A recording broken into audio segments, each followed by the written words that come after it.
Hi, CI. Thanks for the chance to take the lead on this history taking. So I'm going to try to gather some information that's going to tell me about his cardiac reserve, his respiratory reserve, his medical stability, and how much mobility he's done with other members of the team. So to assess his cardiac reserve, I want to look at his resting heart rate, see where that is in relationship to his heart rate max, hoping that's at, near or below 50%. I want to take a look at his blood pressure and how that's been changing, give me an idea of his stability, and take a look at his ECG, hoping not to see any abnormal rates or rhythms.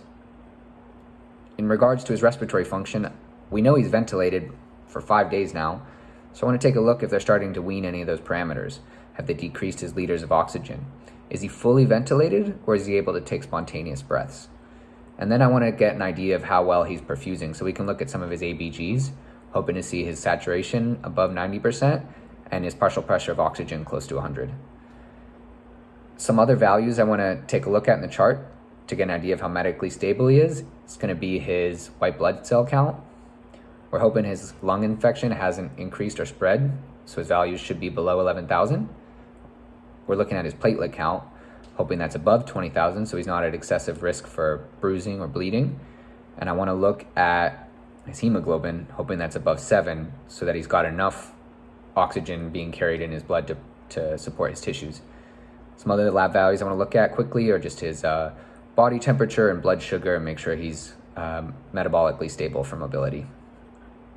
I'd like to get the chance to talk with some members of the team, get an idea of how well he's tolerating movements right now. Is he independently relieving any pressure? Is he assisting, or is he passive? And how's he responding to positional changes in bed mobility? Is he having any changes in his blood saturation or heart rate responses? Give me an idea of how easy that is for him and how well he can tolerate things like sitting at the edge of the bed or standing. And then lastly, I want to take a look quickly and see what medications he's on. We know he's on sedatives, but I want to see if he's on any mucolytics or bronchodilators or things that might affect his heart rate. And then also, very importantly, I want to see if he's on any anticoagulants, because with 5 days at rest, I want to make sure he's not at risk for a DVT. And that's my plan. Thank you.